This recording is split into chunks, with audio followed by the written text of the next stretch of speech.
Fala pessoal, quem tá falando aqui é o Pedro Estigarribia para mais um Leste Conexão. Então, gente, não esqueça de curtir, compartilhar. Não esquece de seguir todas as nossas redes sociais. Estamos no Instagram, estamos no YouTube, estamos no Spotify, estamos no Amazon Music. Se você tiver Alexa, é só pedir para Alexa tocar o podcast Leste Conexão. E, gente, hoje o podcast, falei com o diretor mais cedo para ele prender essa mesa, porque hoje o podcast vai estar, vocês vão ver as histórias aqui hoje, que a gente vai, os assuntos polêmicos, será? Assuntos polêmicos? Não? Então, gente, vamos começar. Agora, meninas, muito obrigado pela participação de vocês. Como é que vai funcionar? Vou pedir para cada uma se apresentar e já começar contando a sua trajetória. Então, fiquem tranquilas com relação ao tempo. Vai contando desde quando vocês iniciaram, de onde são, e aí vão falando até os dias atuais. Depois que girar tudo, a gente começa com as perguntas. Tá bom? Ok. Então, vamos começar com Júlia. Ok. Então, eu sou Júlia Carvalho, sou neuropsicóloga e psicóloga clínica. Tenho 8 anos de formação, né? Quando eu comecei, eu trabalhava especificamente... Na verdade, eu não queria trabalhar com criança, né? Só que eu sempre estagiei com criança, lidei com criança, enfim. E aí, quando eu comecei a trabalhar, eu falei assim, não quero trabalhar com criança, tô de saco cheio de atender criança, não quero. E aí eu comecei a trabalhar com adultos. Só que eu comecei a ver que as demandas dos adultos que chegavam, muitas delas tinham começado na infância. E por falta de um trabalho mais voltado para a infância, né, esse cuidado para eles, né, muita coisa foi sendo carregada ao longo da vida. E foi sendo transbordada em outras pessoas que às vezes não tinham nada a ver com aquilo.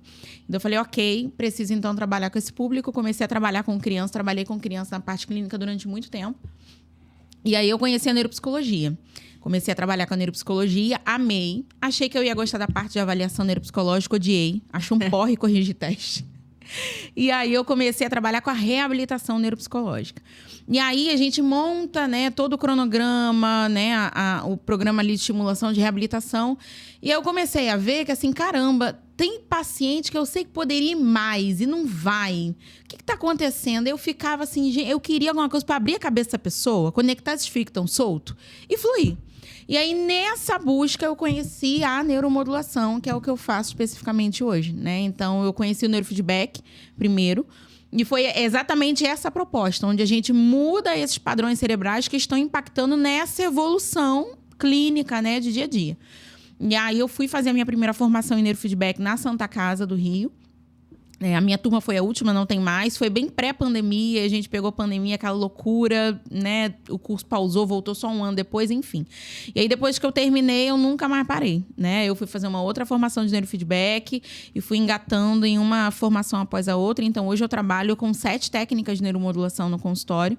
Hoje eu expandi, então não trabalho só com criança, eu trabalho com públicos gerais, porque a gente foca na estimulação cerebral. Então, a gente consegue tratar não só patologias, né, como a gente está falando ali, de autismo, TDAH, depressão, mas a gente trabalha também condições. Então, pessoas que às vezes têm sintomas, mas não têm diagnóstico, né? Então, assim, Júlia, eu tô sobrecarregado, sei lá, eu tô com burnout, não tô dormindo direito, enfim, tô muito estressado. Então, a gente consegue, através da neuromodulação, observar os padrões cerebrais que estão comprometendo, né, e trazendo aqueles sintomas, e a gente consegue corrigir com a estimulação, né? Então, a gente tem a estimulação que a gente faz em sessão, a gente tem a estimulação que o paciente, às vezes, leva o equipamento para casa, né, para fazer ali de forma contínua. E a gente vai acompanhando, né? Então, assim, hoje eu atendo crianças, atendo adultos, atendo idosos, tem bastante públicos idosos, tanto para tratamento quanto para prevenção, né? E é incrível, porque exatamente eu consigo alcançar aquilo que antes lá eu queria, que é realmente ver aquilo que clinicamente não evoluía, não saía do lugar. E hoje, com a neuromodulação, em 2, 3 semanas, a pessoa que não dormia está dormindo. A pessoa que estava com o humor extremamente rebaixado, que não levantava da cama, está passeando com a família, né? Então, assim, claro que cada paciente evolui no seu tempo, mas eu já venho na neuromodulação há 4 anos trabalhando basicamente só com isso. E é muito legal você ver casos de paciente que estava na beira de um colapso e agora está bem, né? Pacientes que não conseguiam passar em concurso e agora já conseguiram passar. Então, a neuromodulação, ela faz isso, né? Ela abre esses caminhos porque o cérebro é o centro de comando de tudo. Então, quando a gente tá com essa casinha, que eu costumo dizer, desorganizada, não evolui, né? Então, às vezes, na psicoterapia, a pessoa tá lá em tratamento, não evolui. Às vezes, com a medicação, tem muitos casos de pacientes que estão em medicação. Júlia, parece que a medicação não faz efeito. É o remédio que não faz efeito? Não é. É porque eletricamente, quimicamente, o cérebro não está respondendo, né? E a gente consegue fazer com que aquilo saia. Então, o objetivo da neuromodulação é isso. O nosso foco é isso. É o paciente chegar, a gente melhorar esse cérebro para ele dar conta dessas intervenções e ele seguir depois, né? Bem, graças a Deus. E é isso que eu faço. Há 4 anos e estou aí nessa caminhada. Amém. Desenvolvendo pessoas. Sim, sim. Karen? Boa noite, gente. Meu nome é Karen, tenho 28 anos, mãe de muitos pets, de uma filha linda chamada Ana Júlia, que também está até fazendo avaliação neurológica, né? E tem muitas... Acho que você é da área, ela é da área, não sei você. Mas acho muito interessante, ainda mais ouvir sobre, justamente por conta dela. E foi por conta dela que tudo começou. Engravidei com 19 anos, achei que minha vida ia acabar. E minha vida estava apenas começando, porque através dela, né, a gente tem várias coisas que acontecem na nossa vida, a gente usa como vitimismo ou usa de trampolim. E a minha filha foi o maior trampolim para o meu sucesso de hoje. Porque quando a gente viu ela ali, eu falei, cara, o mínimo que eu tenho que dar para ela é o que eu tive. Uma escola particular, nunca me faltou nada, mediante as adversidades, meus pais sempre abriram mão para eles, né, para dar para mim e para o meu irmão. Então, eu queria fazer o mínimo por ela. Sendo que eu tinha acabado de entrar no primeiro período da faculdade de enfermagem, não trabalhava, enfim, foi uma loucura. Mas quando a gente viu ela, ouviu o primeiro chorinho, eu falei, cara, eu tenho que fazer alguma coisa por essa criança, para ela ser alguém na vida. E aí, a gente começou a trabalhar com cozinha industrial, né? Minha sogra já tinha uma cozinha e meu esposo era auxiliar dela, sendo que pra gente levantar um dinheiro, eu comecei a trabalhar no lugar dele e ele começou a trabalhar em outras, pegar bicos em outras coisas, freelance, para começar a levantar um dinheiro para, a princípio, a gente fazer o chá de bebê dela, conseguir comprar as coisinhas dela, sendo que foi uma coisa que foi crescendo muito. E aí, a gente abriu também um delivery para o público lá no bairro, além de trabalhar com empresas. E passou, né, para reduzir um pouco a história, passou 1 ano, mais ou menos, a gente teve que dividir, separar as cozinhas para atender só a empresa e atender só o público. E daí em diante, foi dando muito certo. Eu abri minha primeira cafeteria e aí depois eu tive que me mudar de local novamente porque estava pequeno. E aí comecei a tomar as rédeas da situação, comecei a me apaixonar por aquilo. Hoje ainda não terminei minha faculdade, estou no 10º período, virou quase uma medicina, mas é algo que saiu totalmente fora do controle. Então eu falo que nitidamente o empreendedorismo me escolheu porque eu imaginava que iria ser enfermeira e meu esposo imaginava que ele ia ser engenheiro civil, que ele largou no 8º período por causa da empresa também. Então a gente até fala que não foi a criança que atrapalhou, foi justamente a empresa. Eu levava minha filha para a faculdade de boa e tal, sendo que teve uma hora que não, a gente teve que fazer uma escolha, ou a empresa ou as faculdades. E a gente largou tudo para viver esse sonho, que realmente hoje deu muito certo. Sábado, eu vou reinaugurar um novo espaço, porque o antigo ficou pequeno de novo. E aí, agora a gente vai reinaugurar. Comecei a me aventurar também em outras coisas, que eu falo que a gente que é empreendedor tem que ser igual uma mesa, né? Ter 4 pilares para sustentar. E a gente sempre vai tendo ideias, por isso que eu acho muito legal. Igual o Pedro falou, minha cabeça sempre vai enchendo de ideias. Mas eu acho que quando Deus te dá uma ideia e você não executa, você está dizendo não para que Deus está te lançando. Porque, verdadeiramente, ideias e projetos eu tenho tatuado nas minhas costas que se Deus te fez sonhar, porque você é capaz de realizar. Sim. E no início, nunca ninguém te dá credibilidade. As pessoas sempre querem resultado para dar credibilidade para você. Então, assim, eu por várias vezes esperava uma sociedade, esperava um empréstimo, alguma coisa, e nunca dava certo. Quando eu decidi realmente fazer acontecer e meti as caras, foi quando deu certo. E aí, agora, dia 27/9, a gente vai reinaugurar um novo espaço, graças a Deus. E nunca mais parei, gente. Aí comecei a dar mentoria, comecei a dar aulão de vendas, que eu amo aulão de posicionamento. Comecei a crescer na internet e nunca mais parei, né? Graças a Deus. E além de ter tudo isso, eu sei que o meu propósito maior hoje é alavancar outras vidas, transformar outras mulheres.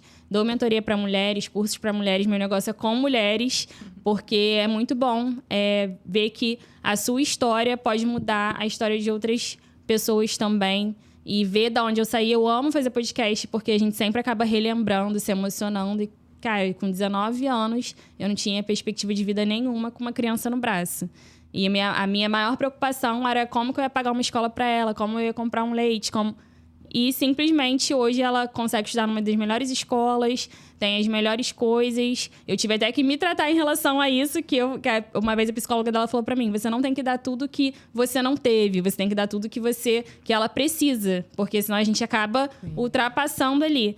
Então, assim, hoje, graças a Deus, a gente conseguiu virar a chave, dar a volta por cima. E eu tenho só 28 anos, então, assim, eu realmente agradeço muito a Deus. Como agora, no dia 27, a gente vai fazer um culto de ação de graças, porque eu não consigo ter como agradecer mais a tudo que eu conquistei.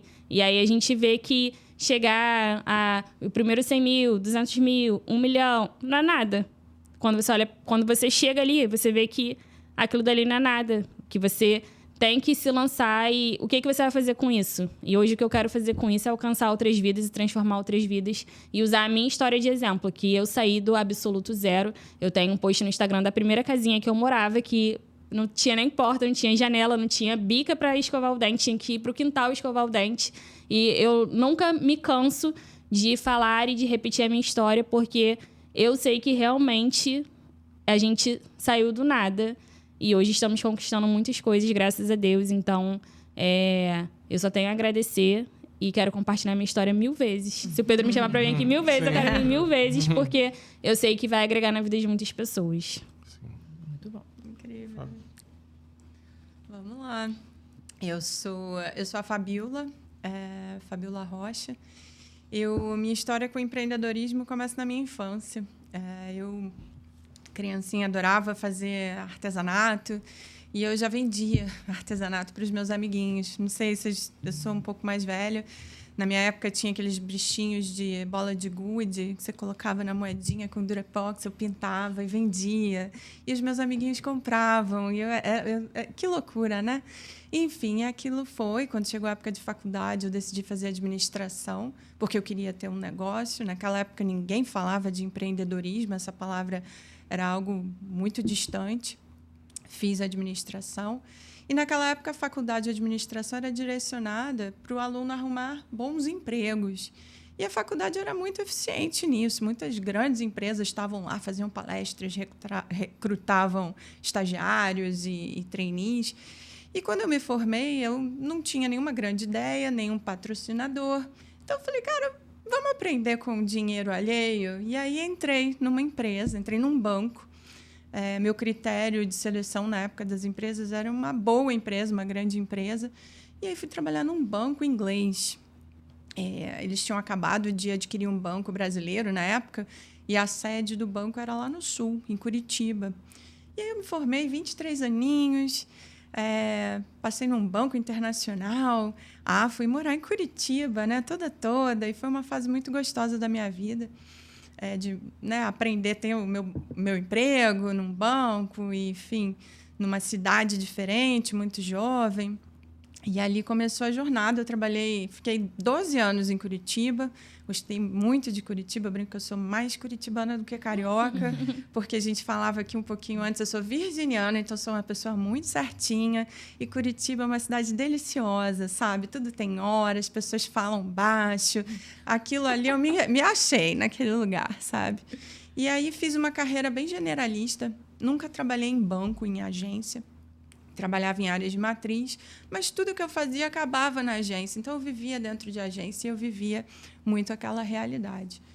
Em 2012, eu decidi voltar para o Rio, por questões familiares, e vim trabalhar na financeira do grupo. Tinha sede aqui no Rio. E, enfim, uma empresa mais carioca, bem diferente do inglêsão lá de Curitiba. Aliás, uma coisa que eu não falei, que eu fiz antes de vir para o Rio, lá em Curitiba, eu tive a oportunidade de fazer um mestrado, que era algo que eu sempre gostei de estudar e tal, e fiz um mestrado em empreendedorismo, porque aquela hora, né, fiquei 12 anos trabalhando naquilo, eu falei, gente, e o plano original lá, né? Onde que fica aquilo? Fiz uma carreira bonita, desenvolvi muitas equipes, a habilidade de liderança, entreguei projetos muito bacanas, muito enriquecedores, mas aquilo ainda estava aqui me incomodando, né? E quando é que a gente vai retomar aquilo? Cheguei a abrir um negócio lá em Curitiba, no varejo, em paralelo ao banco. Era uma loucura, eu trabalhava sem parar. E foi uma experiência também, porque eu vi que, cara, varejo não é a minha praia, né? Era um quiosque era uma franquia de adesivos decorativos.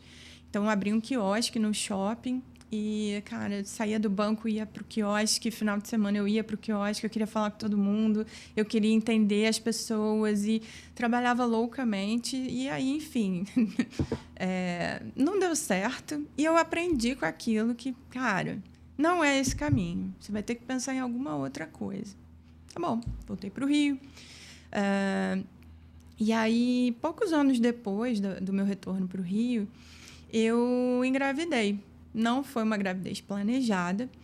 E, enfim, e num momento que o banco que eu trabalhava estava decidindo vender a operação e sair do país.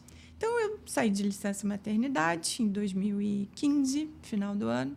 Quando eu voltei, já tinha sido oficializada a venda do grupo para o Bradesco, né? Era o HSBC, onde eu trabalhava, e o HSBC vendeu toda a operação de varejo para o Bradesco. E aí eu volto de licença maternidade, eu tive meu filho com 38 anos, eu já não era tão novinha, e não foi de uma relação sólida, então não estava casada. E eu pensava, né, a probabilidade de eu ter um outro filho é um pouco remota, né? E aí eu voltava para o banco, naquele clima de vendeu, vão mandar embora, não sei o quê, aquela coisa horrível, um clima super negativo. E eu trabalhando loucamente, cada dia um par meu era mandado embora, eu assumi equipes, e gente, né, com medo, assim, equipes difíceis de liderar, e eu lá, segurando a onda de todo mundo. E eu era a primeira a chegar da área, né? Deixava meu filho na creche. Às vezes eu chegava tão cedo na creche que a creche não tinha nem aberto ainda, eu ficava esperando com o carrinho da criança ali para entrar.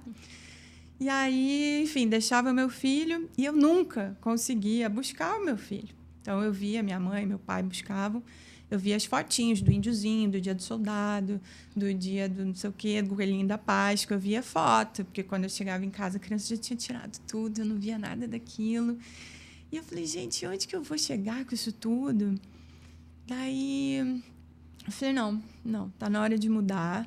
Também muito motivada pelo meu filho. Eu falei, cara, talvez seja meu único filho, eu quero curtir esse filho. Na época, eu já tinha 20 anos de carreira. Falei, não, vamos pensar em alguma coisa, mas tem que ser alguma coisa no mundo financeiro, porque eu não vou jogar 20 anos de carreira fora.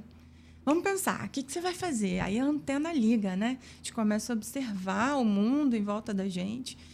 E naquela época, um professor meu de faculdade me procurou.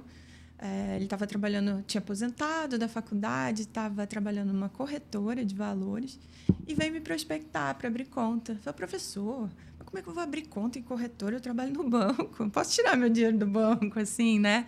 Não, mas me convenceu, fui lá, botei um pouquinho. Falei, gente, isso é legal. Aí tirei outro pouquinho, não deu nada. Daqui a pouco tinha levado todo o meu patrimônio para essa corretora.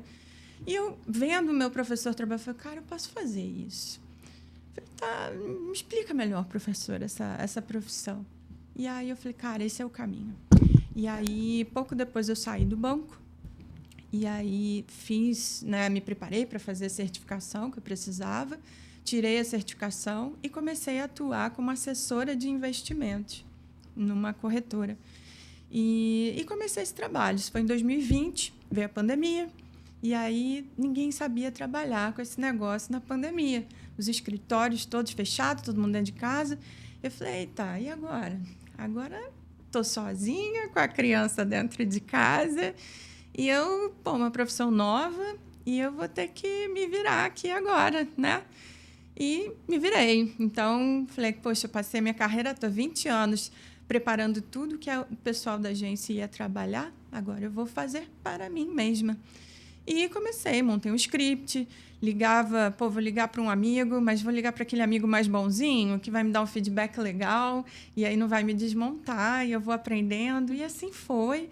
E, enfim, iniciei a carreira em 2020, quando...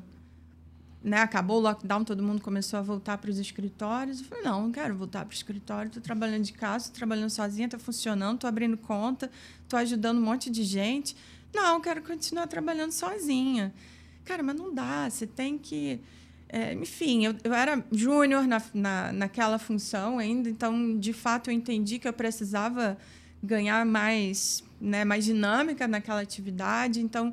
mudei de escritório de novo, fui para outro, e, enfim, 4 anos depois, foi no início de 2024, eu consegui abrir o meu escritório, finalmente. Falei, agora sim, né?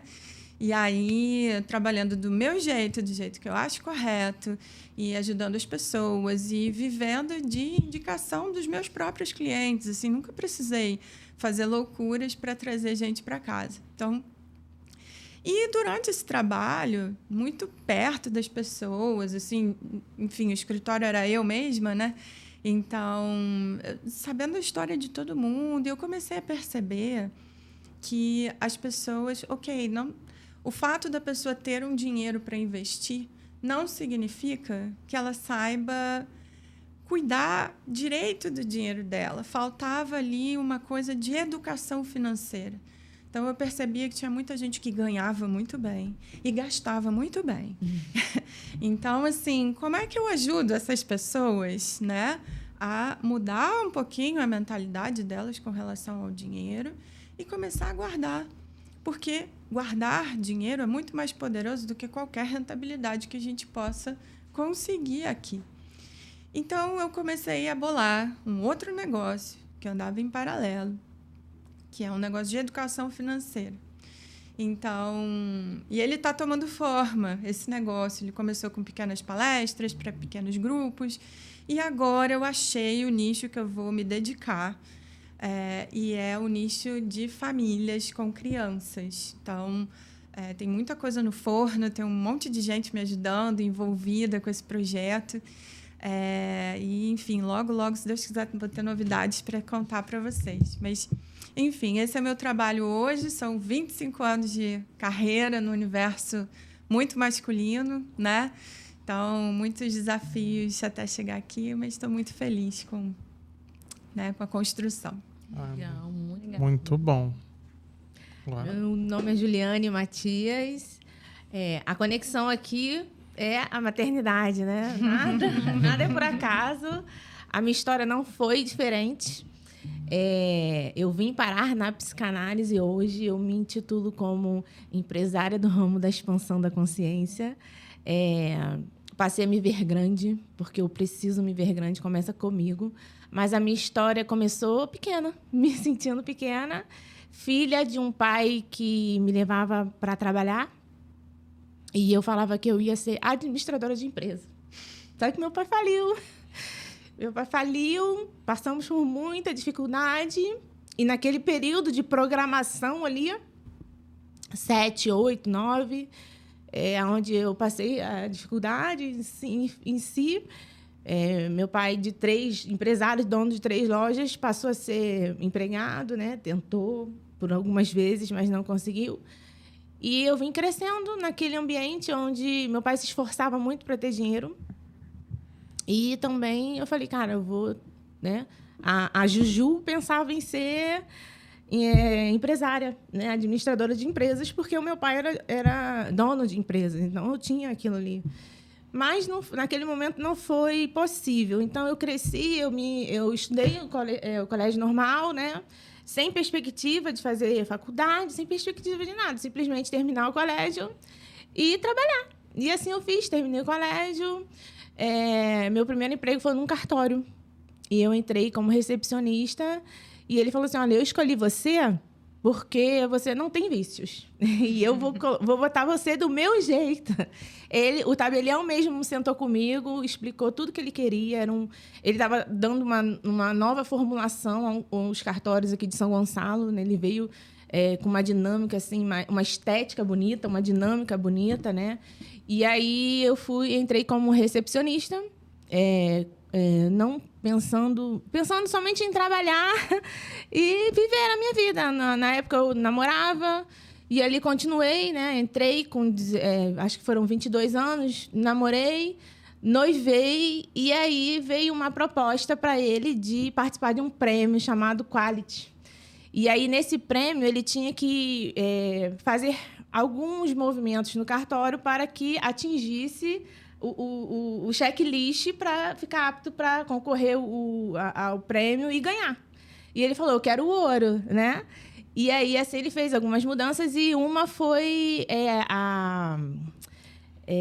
disponibilizar aos colaboradores a faculdade, custear metade da faculdade. E aí eu falei assim, naquele pensamento pequeno, né? Eu me via pequena, eu falei, não vou fazer não, né? Imagina, gente, eu fazendo direito. Não, a proposta era fazer direito, né? Imagina, gente, eu fazendo direito, não. Vou fazer o que eu quero, vou fazer o que eu gosto. Eu gostava na época de cabelo, maquiagem, penteado, deu para perceber. E aí eu fui... algumas pessoas aceitaram entrar nesse método e eu falei assim, não quero, ainda não dá. Né? O salário que eu tinha realmente não daria para pagar a metade. E eu fiz Embeleze, fiz um curso de cabeleireiro completo e assim eu fazia. Eu trabalhava no cartório e já empreendia trabalhando para mim com escovas. Na época era escova progressiva raiz, formol, a queratina, defrisante, aquela raiz mesmo. Comecei fazendo e aí eu trabalhava final de semana, cheguei a trabalhar num salão, né? Ajudando mesmo como um plus ali no final de semana e tal. E seguia do cartório. E ele ganhou o prêmio prata. E aí ele falou, não quero prata. Eu recebo prata, mas eu quero ouro. E aí ele viu que deveria ser feito para ter o ouro. E o critério foi, eu vou pagar a faculdade integral de Direito. E aí um amigo meu falou assim, Ju... não temos para onde ir. Não temos. O cara está investindo, ele quer o ouro. E aí? Falei, vamos embora, né? Então vamos. Já tinha feito o que eu queria, né? Eu já tinha me deixado para depois ali. E aí entrei. Fui lá fazer, vim aqui na Estácio, fiz aquela prova, né? Passei, comecei. Eu falei... 2009.2, inesquecível. E eu entrava na sala e falei, meu Deus, eu nunca imaginei que eu fosse fazer uma faculdade. E hoje o cartório tinha proporcionado. E assim eu fiz. Entrei na faculdade. Mesmo assim, eu fiz a faculdade não achando que eu seria advogada. Eu fiz para o quê? Era um complemento, para o cartório. Realmente, ele trabalha desenvolvendo pessoas.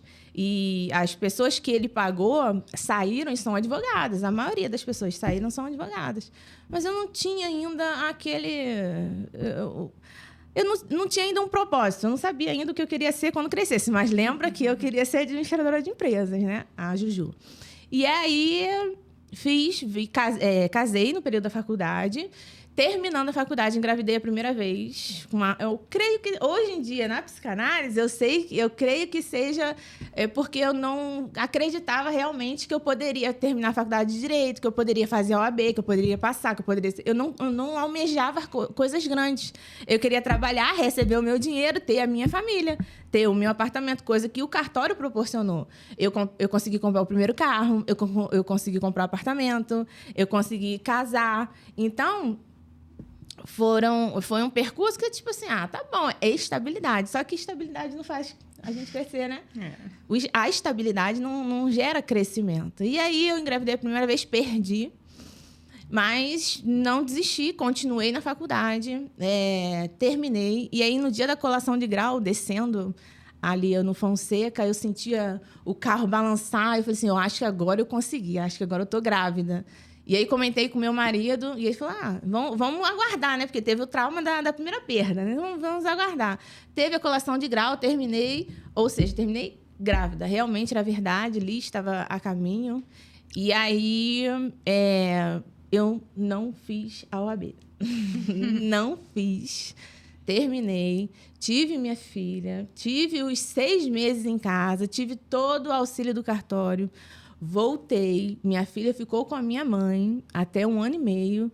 Mesmo assim, eu continuei ali, não me vendo grande, não me vendo... eu me vendo na perspectiva que eu falei da estabilidade que o cartório me gerava. Era um cartório em São Gonçalo, eu morava em São Gonçalo, a dinâmica estava boa, enfim. Minha filha fez 2 anos, minha mãe não pôde mais ficar com ela. E aí eu falei assim, vamos para a creche. E aí todo aquele sofrimento. Na época eu não dirigia, nem me desenvolver mesmo interpessoal, eu não tinha me desenvolvido. E aí aquela coisa de ônibus, na época eu não pegava Uber, né? Levava de ônibus, voltava, muito puxado. E levei aquilo ali. Depois, quando ela fez 3, eu passei ela para perto do cartório, que poderia aceitar. E aí, nessa época, veio a questão da pandemia, né? Em 2020. Eu fui frente ali de atendimento. Muitas das vezes atendi sozinha, porque o cartório fechou.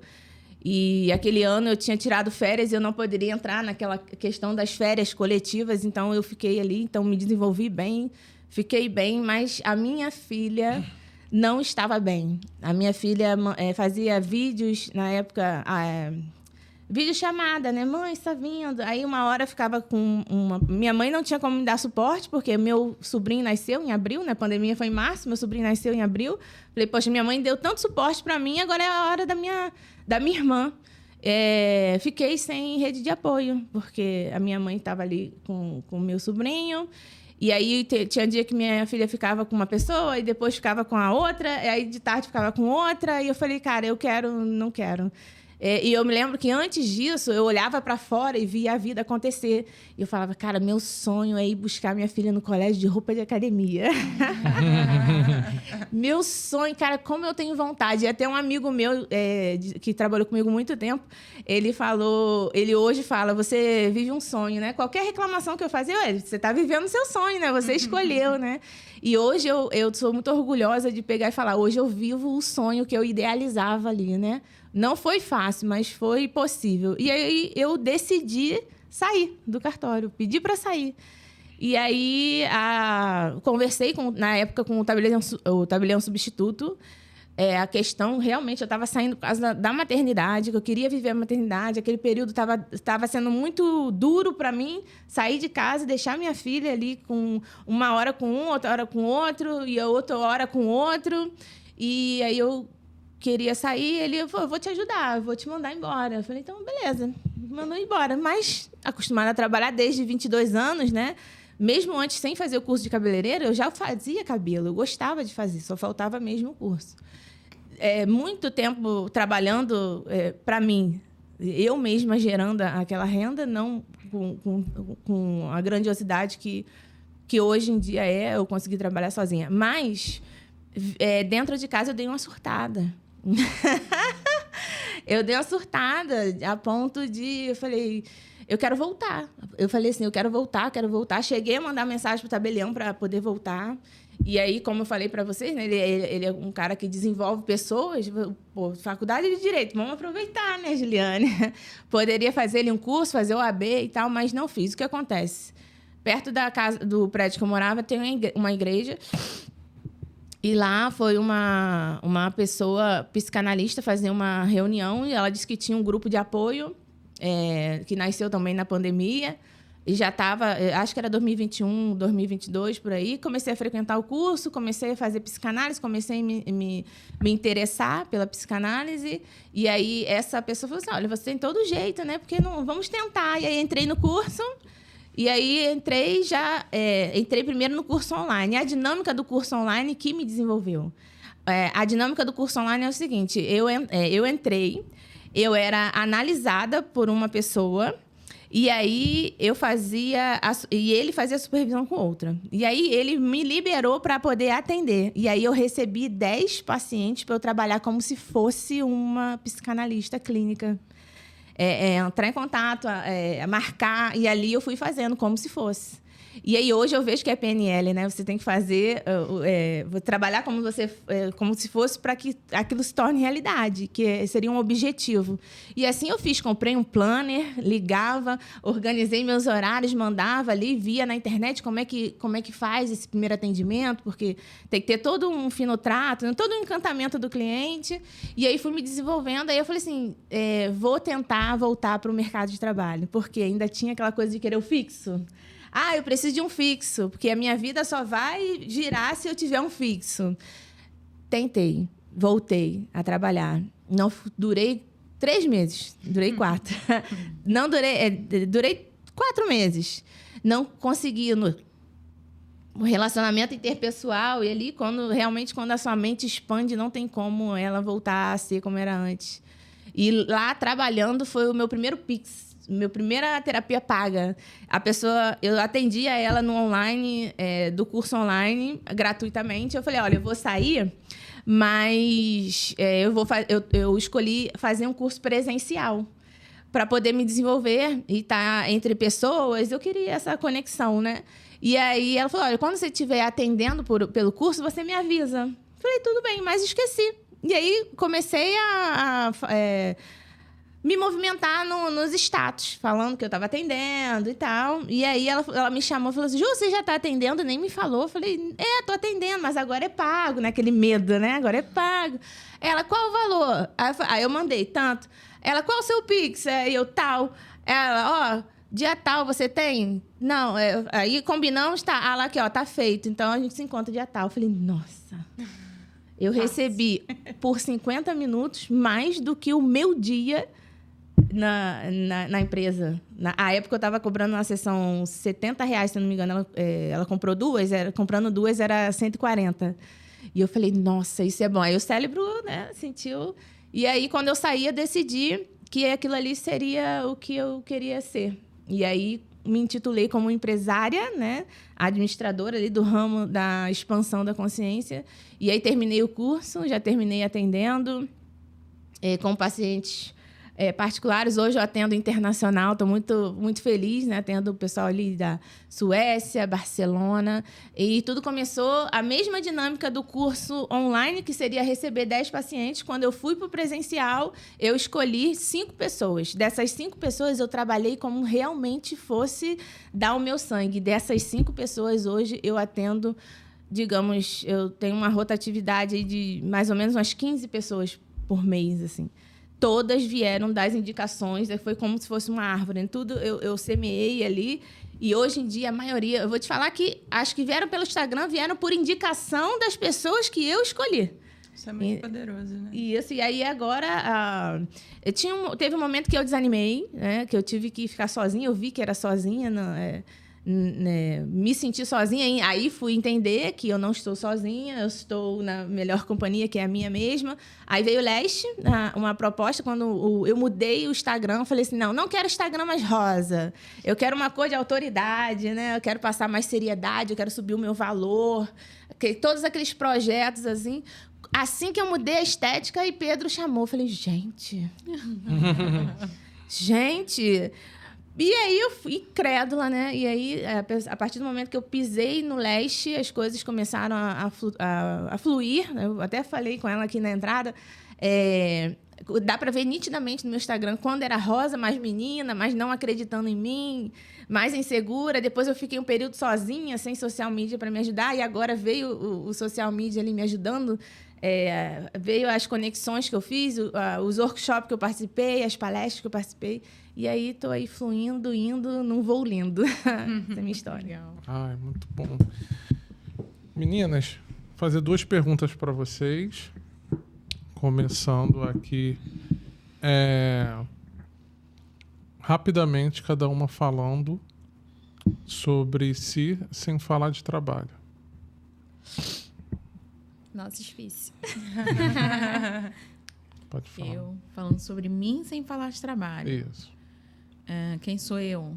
Uhum. É difícil a pergunta, né? Sem falar de trabalho, né? Então, assim, quem sou eu? Eu sou mãe de 3 crianças. Eu não falei isso no começo, né?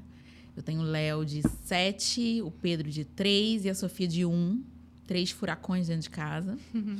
Não sei como é que eu falo de mim sem falar de trabalho, Pedro. Eu já vou direto, sou psicóloga. Né? Sim. Enfim, mas Já não falou de você porque você falou que você é mãe.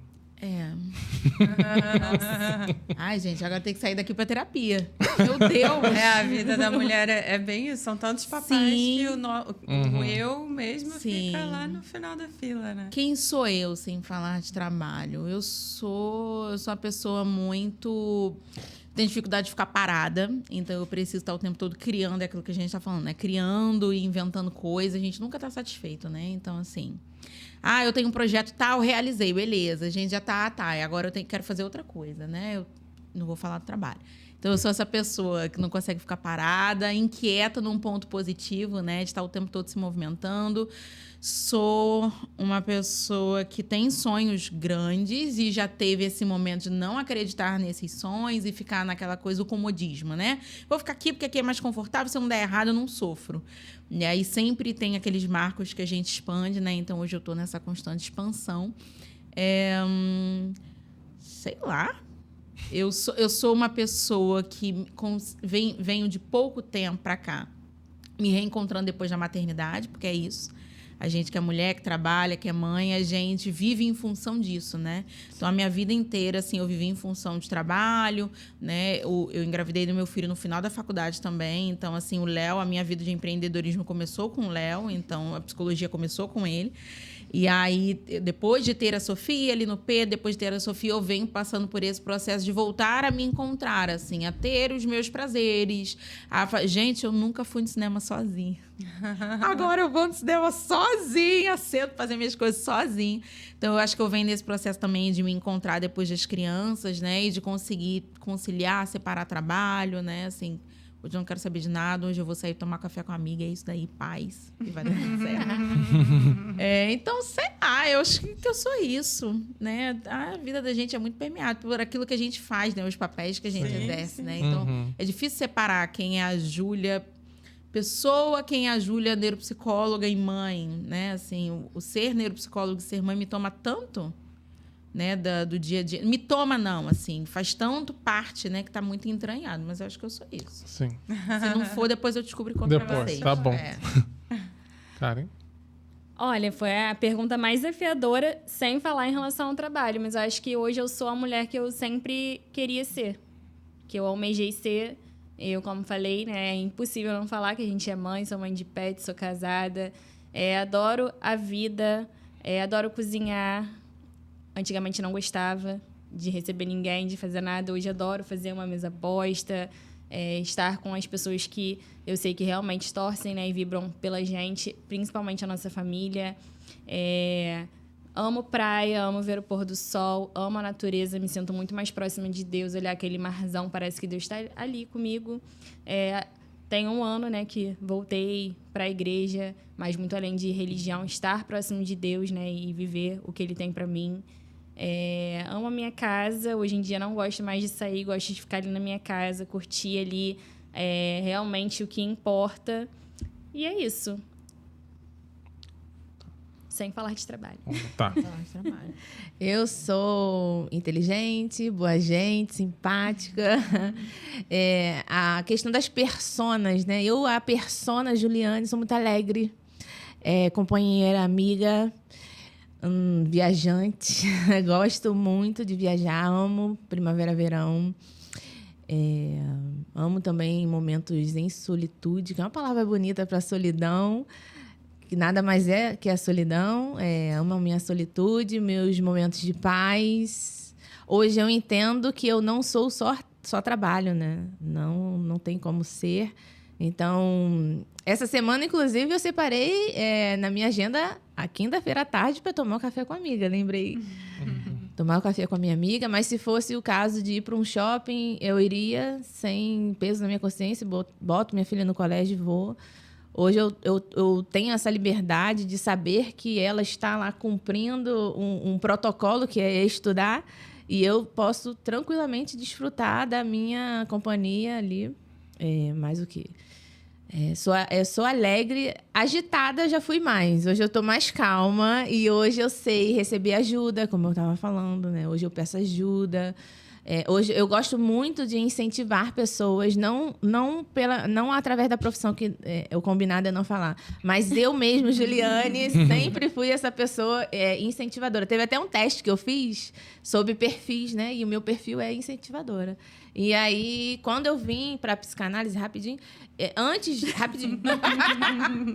disso, quando eu vim, uma amiga minha que trabalhava comigo, ela falava assim, Ju, você sempre foi assim? Ou seja, a psicanálise melhorou, mas eu sempre fui essa pessoa incentivadora que gostava de transformação da mente. Ela me lembrou até o fato, né? Teve uma vez que as meninas perdiam muito a chave do banheiro do cartório. Foi colocado um urso gigante. E várias tentativas. Eu falei assim, gente, é só você pegar a chave e falar assim, estou colocando a chave aqui. Eu vi na internet e funciona. Então, eu sempre tive essa questão de ajudar o próximo, né? Eu leio o dia que eu quero passar, enfim, muitas vezes mal interpretada, mas essa sou eu, incentivadora, alegre e utópica. Eu sou utópica, não sou racional.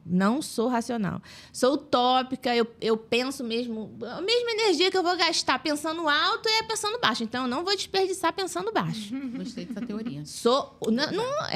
Eu não sei de onde que ela não, mas eu li que é o seguinte, você gasta a mesma energia pensando 100 e pensando que você vai conseguir 50. Então, se eu gasto a mesma energia para os dois, eu vou pensar no 100. Vai vir ali mais abaixo, mas eu vou sempre mirar no mais alto. E foi assim, utópica. Bom, eu sou bem virginiana, adoro astrologia. Aliás, a pessoa que me trouxe até aqui a leste é a Natália Noato, que é uma astróloga. Ah, sim. E eu adoro Ela esse assunto. a Natália eu nunca imaginei na minha vida que eu ia gostar tanto de uma astróloga. Mas Ela até é conhecer a Natália. Ela é fala muito Natália, boa você não astrologia. acredita em astrologia, mas não tem como você não gostar da Natália. Ela é incrível. Não, a astrologia, assim, é uma forma muito eficiente de autoconhecimento, né? Todo mundo pensa em astrologia, acho que é uma coisa de adivinhação, de futuro, não tem nada a ver com isso. Então, é um assunto que eu já estudei, eu gosto muito de estudar, eu sou muito analítica. Enfim, eu sou uma boa virginiana, pessoa organizada, racional, né? Coerente, sempre preocupada ali na eficiência das coisas, em fazer as coisas cada vez melhor. Então, isso também me faz ser uma pessoa em constante transformação, né? Porque tem que melhorar, tem que mudar, isso não está funcionando. Agora, Então, eu uso muito isso tudo, em tudo na vida. Coitado do meu filho, que ele também sofre com esse meu papel de deixar tudo cada vez mais, né, fácil e organizado. Mas eu também eu sou mais introspectiva, mas eu também tenho os meus momentos assim com aqueles bons amigos. Eu gosto muito de fazer festa. Não, vai ter festa de aniversário, vai ter festa junina, vai ter festa para tudo. Então eu gosto de fazer festa, eu gosto de receber, mas não é o tempo todo também não. Também tem os meus momentos, não, meu filho, hoje não vai subir nenhum amigo. Hoje não quero ninguém dentro de casa, eu quero ficar em paz. Então tem isso. Também gosto muito de natureza, como você. Então, os dias que eu não estou legal, preciso tomar um sol, preciso, né? Molhar meu pezinho ali no mar, me faz muito bem. Planta, muita planta, adoro planta. Minha casa é cheia de planta. Então, assim, acho que é isso, né? Sempre novidades vão acontecendo. Uma outra coisa que eu gosto muito, eu falei que eu estudei, que fiz mestrado, gosto muito do ensino, sabe? Então, hoje, o meu trabalho, desculpa falar de trabalho, mas assim, a forma como eu lido com os meus clientes, com meu filho, com minha família, tem muito da coisa da didática. Eu quero que as pessoas entendam as coisas. Então, eu sempre procurei... assim, mercado financeiro é cheio de palavras difíceis e tal. Eu falei, cara, não espere isso de mim. Eu nunca vou falar dessa forma. Eu vou falar de um jeito tão simples que você vai entender a coisa mais complexa que eu tiver para falar. Então, eu gosto dessa coisa didática, de explicar, de entender a razão das coisas. Por que a gente está aqui? Por que isso é importante para você? Então, eu gosto que as pessoas, né, estejam cientes de tudo explicadinho. Então, essa sou eu. Agora, perguntar para vocês, todas são mães, ponto positivo e negativo de ser mãe? Pode começar. Rapaz, acho que o positivo... Eu acho que a maternidade foi a transformação mais profunda que já aconteceu na minha vida. Assim, de tudo, de todos os papéis que a gente exerce, foi a transformação maior de todas. Então, um ser humano mais humano, uma racionalidade mais humanizada, uma preocupação maior com o próximo, com os outros. Então, acho que ser mãe me tornou uma pessoa mais empática com o mundo, mais forte, né? Mais leoa para enfrentar medos e inseguranças. Então, acho que esse é o ponto forte. Ponto fraco, né? Acho que parte ruim, talvez, no meu caso, particularmente, eu acho que eu mergulhei tão fundo nesse papel que eu acho que eu abdiquei de muitas coisas da minha vida pessoal mesmo, né? A gente falava aqui quem você é. Então, por muito tempo, eu fui a mãe do Rodrigo. A mãe do Rodrigo. Só isso. Né? Apesar do trabalho, apesar de um monte de coisa. E hoje, meu filho está caminhando para completar 10 anos e eu estou sentindo muito essa necessidade de uma nova transformação. Agora ele não precisa tanto de mim, ele já tem autonomia. Então, eu agora posso reassumir o meu eu, né? A Fabiola que eu sou, né? Então, me dedicar menos e me transformar novamente, né? Numa nova pessoa. E, assim, isso não é legal. Foram 10 anos, né? De uma dedicação muito grande. E não sei se fiz certo ou errado, vou saber no futuro. Mas, no meu caso, eu acho que foi isso. Acho que isso não foi tão legal comigo, né? Não, pode ser você. O ponto alto aí foi me descobrir corajosa. Corajosa, forte. Descobri que eu tenho muitas habilidades ali hoje eu sou empresária, mas eu trabalho em casa. Então, eu tenho a liberdade de hoje levar no colégio, voltar, fazer as minhas coisas. Eu ensino o dever de casa, eu preparo a questão da alimentação da casa, eu cuido de tudo.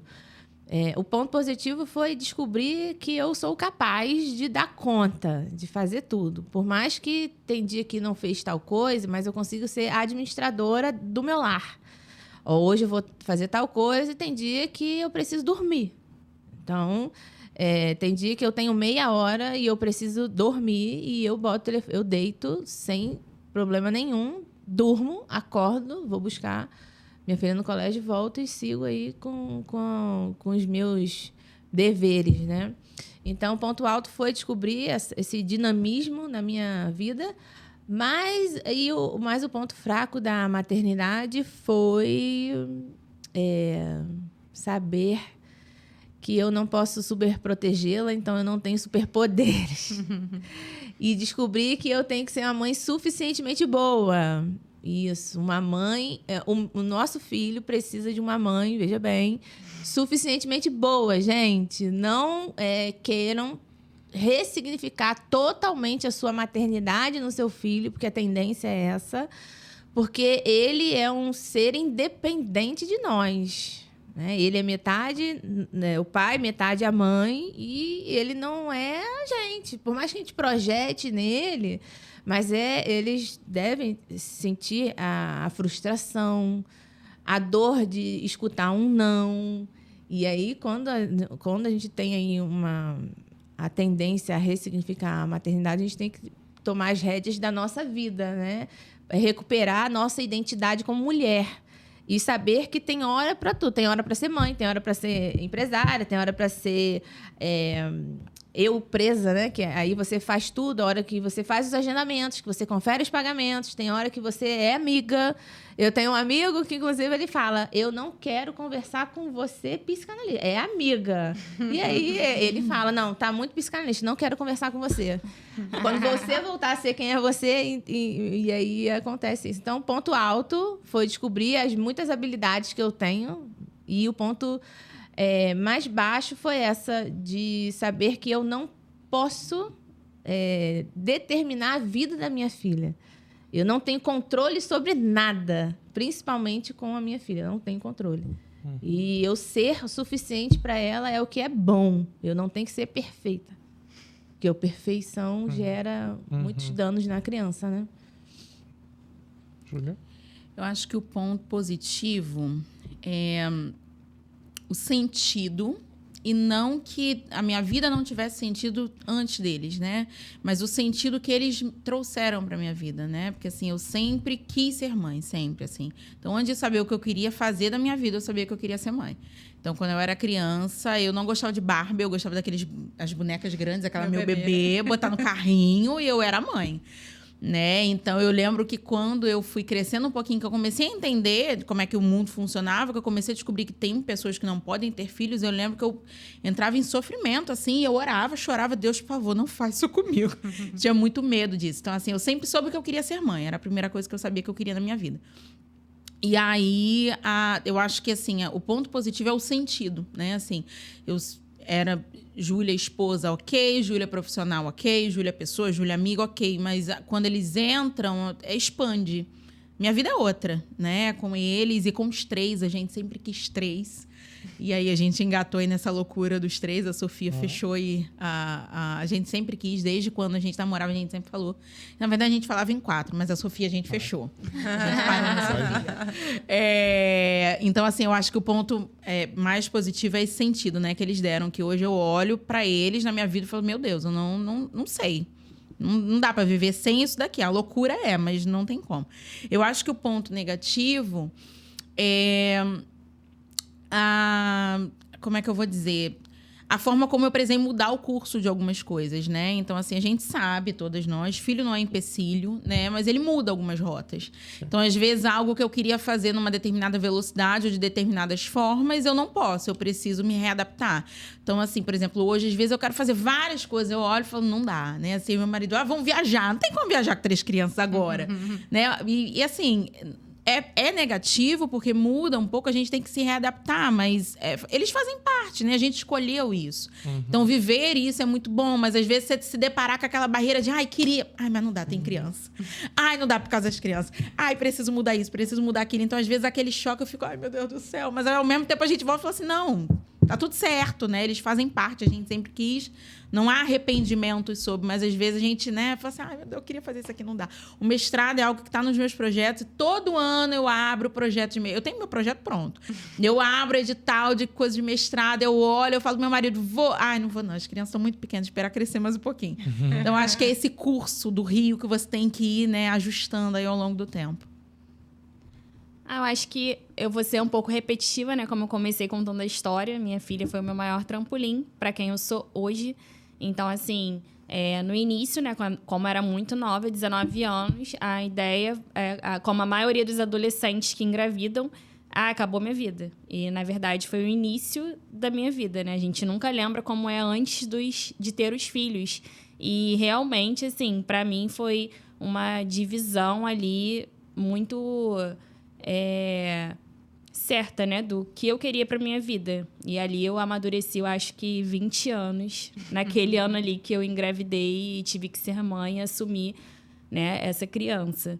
E o lado ruim, eu acredito que é um investimento altíssimo, não só financeiramente, porque já teve uma pesquisa que eu nem lembro mais quantos milhões um filho faz você gastar, mas nem é sobre isso, e sim sobre o mundo mesmo, né? A gente quer colocar o nosso filho num potinho, porque o mundo está cada dia pior e não tem como. Então, assim, além de todo o investimento, a criar é muito difícil. Você não tem que criar o seu filho só pensando no seu filho. E sim num mundo que você não sabe como vai estar o dia de amanhã. Então, isso me faz até ficar retraída de ter um próximo filho. Porque se ela tem X anos e o mundo tá assim, imagina daqui se eu ter um filho agora e daqui a... Então, assim, essa pra mim é a pior parte, de sofrer por antecedência, porque é realmente aquela frase, você não cria o filho pra você, você cria o filho pro mundo. E olha como está o mundo. Então, assim, essa pra mim é a pior parte. Eu não sou mãe, né? Mas eu sou pai. Sou pai, aproveitar só esse adendo aqui que todo mundo falou, né? Que aproveitar e falar de um sentimento com relação ao ponto positivo e negativo que eu penso da minha parte, né? O primeiro ponto positivo é o amor, que eu acho que vocês sabem, né? Mulher acho que deve saber até melhor do que homem. É um amor que se você achava que você entendia o que era amor, não era. Vocês sabem muito. Eu até digo para algumas pessoas que não têm filhos, que falam assim: você não sabe o que é ter um filho. Então, assim, você não vai entender grande parte do que é uma pessoa que tem filho. Ou qualquer pessoa fala assim: não sei o que, deve... Não, você não tem ideia. Isso quando é uma pessoa responsável, né? Óbvio, né? Mas foi esse baque que eu vi, foi esse amor que eu senti na hora que eu peguei no colo, porque, assim, eu vou falar para vocês, provavelmente o marido, ou então o pai do filho de vocês deve ter comentado, não sei, mas eu digo por ser homem, pai, que só caiu a ficha quando eu vi nascer e peguei no colo. Ali eu olhei e aí vem um ponto negativo, foi justamente o amor. Porque eu falei, o amor, esse amor que eu comecei a sentir foi meio assustador, porque eu falei assim, cara, e agora? Eu fiquei, e agora? Porque, gente, e a gente tá falando de abrir mão, assim, é a todo momento. Você pensa antes de fazer as coisas, porque agora você sabe. E aí é aquele negócio que o meu pai me dizia isso quando eu era adolescente, você não vai conseguir dormir mais da mesma forma. Ai, não dorme mesmo. Eu durmo tranquilo. Não dorme. Não. Não dorme.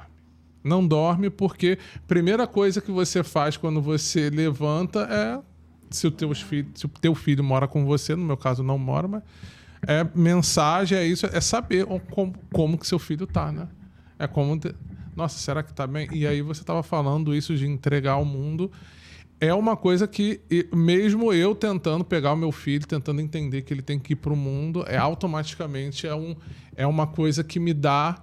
Eu tento, por exemplo, ele tem 14 anos, eu coloco ele no Uber para ele poder ir até mim, né, até a minha casa. Coloco ele no Uber falando, ele tem que aprender a se virar sozinho e tudo. Mas eu não consigo ficar em paz enquanto ele está dentro do Uber, até eu saber que ele chegou ali no destino, ali, ou para mim, ou às vezes quando ele fica com a mãe dele, ou quando ele fica com a mãe. Então, eu acho que é o mesmo amor que foi algo muito positivo de eu conseguir entender, e isso deixa a gente, inclusive, até mais exigente quanto a diversas coisas, né? Eu acho que também o amor, esse mesmo amor também é meio assustador, um ponto negativo, porque quantas coisas a gente já não só abriu mão, como abriria mão por causa de um filho. Sim. Né? E aí, para finalizar, eu queria rapidamente que cada uma de vocês olhassem para o eu de vocês, 18 anos, vocês acabaram de se teletransportar, encontraram o eu de vocês de 18 anos, e esse eu de 18 anos pediu um conselho para vocês. O que vocês diriam para esse eu de vocês de 18 anos? Não. Júlia. Caramba, eu tava pensando aqui, poxa, eu queria ter tempo pra pensar. Aqui não me chama. O que eu diria pro meu eu de 18 anos? Eu diria pro meu eu de 18 anos ser menos exagerada. Que a gente sofre, né, gente? Eu sofria por umas coisas que hoje eu olho e falo, pra quê? Né? Tão desnecessário. Eu acho que eu diria para eu sofrer menos com algumas coisas. E eu acho que vai parecer muito clichê, assim, mas para seguir no curso mesmo, tudo que eu fiz. Acho que as coisas na minha vida foram muito lineares, né? Então, assim, aos 18, aos 19 eu conheci meu marido. Casei com ele 2 anos depois. A gente noivou com 10 meses de namoro. Então, assim, foi tudo muito, muito linear mesmo, né? E ali eu já estava na faculdade, finalizei. Eu acho que eu diria, assim, para eu não fazer nada diferente do que eu fiz, só às vezes colocar menos intensidade em algumas coisas, né? Porque, infelizmente, a gente vai, ou felizmente, a gente vai amadurecendo ao longo das experiências que a gente vive, né? Então, talvez se eu voltasse lá atrás e dissesse pro meu eu de 18 anos, não sofra, não ia ter jeito, porque a forma como eu lido hoje com coisas vem do amadurecimento, né? Que a gente vem tendo ao longo da vida e as experiências que a gente vai aprendendo. Então, acho que eu diria para mim não sofrer necessariamente por algumas coisas e confiar, né, nas minhas escolhas, né? Assim, eu escolhi isso, o caminho é esse, e vou confiar porque vai dar certo, né? E eu acho que seria isso. Graças a Deus, eu não precisaria bater no meu eu de 18 anos. Karen? Eu também não mudaria nada e falaria para não desistir. Que você iria passar por muitas coisas, mas iriam valer muito a pena. Muito bom. Eu diria como... É uma técnica que você trouxe, né? Maternar a minha adolescente interior. E eu descobri que adolescentes são até 25 anos, tá, gente? Até 25 anos. Eu diria para mim... usar os sonhos, mas colocando energia. Coloca energia nos seus sonhos e acreditar que vai acontecer. Eu não tinha essa energia e eu acho que foi você que falou que uma das duas é sobre precisar de um investimento, precisar de alguém que me dê aquele gás. Então, eu falaria para mim mesma, olha, investe você em você. Para ninguém pegar e falar assim, olha, você só é tal coisa porque eu fiz isso por você. Então, investe em você, sonha alto, corre atrás, se movimenta. Porque, à época, eu estava um pouco deprimida, né? E hoje eu descobri que o contrário da depressão é expressão. Então, eu falaria para mim, se expresse, converse, bote aí toda a comunicação que você tem dentro de você para fora e floresça. Eu me fechei muito. Demorei um pouquinho. Eu acho que eu diria para aquela mocinha confiar mais na jornada, confiar mais nela própria e curtir. Acho que eu deveria ter curtido mais algumas coisas, né? E me preocupado menos com coisas que aconteceriam naturalmente, porque tinham que acontecer, porque eram consequência natural das escolhas que eu fui fazendo. Então, menos preocupação, mais ação, mais leveza, né? Mas eu acho que isso seria impossível, mesmo que eu tivesse dado esse conselho para mim mesma lá atrás, eu não conseguiria. Provavelmente você não teria te ouvido. É a maturidade, é a maturidade que traz muitas coisas pra gente. Então, assim, envelhecer é ruim? Sim, fisicamente é ruim, dá umas rugas aqui e tal. Não é tão legal nesse sentido, mas mentalmente, psicologicamente, intelectualmente, eu acho que traz tantos ganhos. E até nesse mundo empreendedor, outro dia eu estava escutando uma reportagem, esse final de semana, sobre isso, assim, a quantidade de empreendedores, né, 40 a mais, 50 a mais, é muito expressiva, é muito crescente, porque é isso, a maturidade traz uma leveza, uma confiança que ninguém de 18 anos tem, né? A gente vai, enfim. Mas é isso, mas é uma reflexão interessante. Que bom. Meninas, muito obrigado, tá? Pelo esse episódio. E acho que vocês devem ter se conectado um pouquinho, né? Uma com a outra, né? E, gente, fiquem ligados para o próximo episódio. Muito obrigado e até a próxima.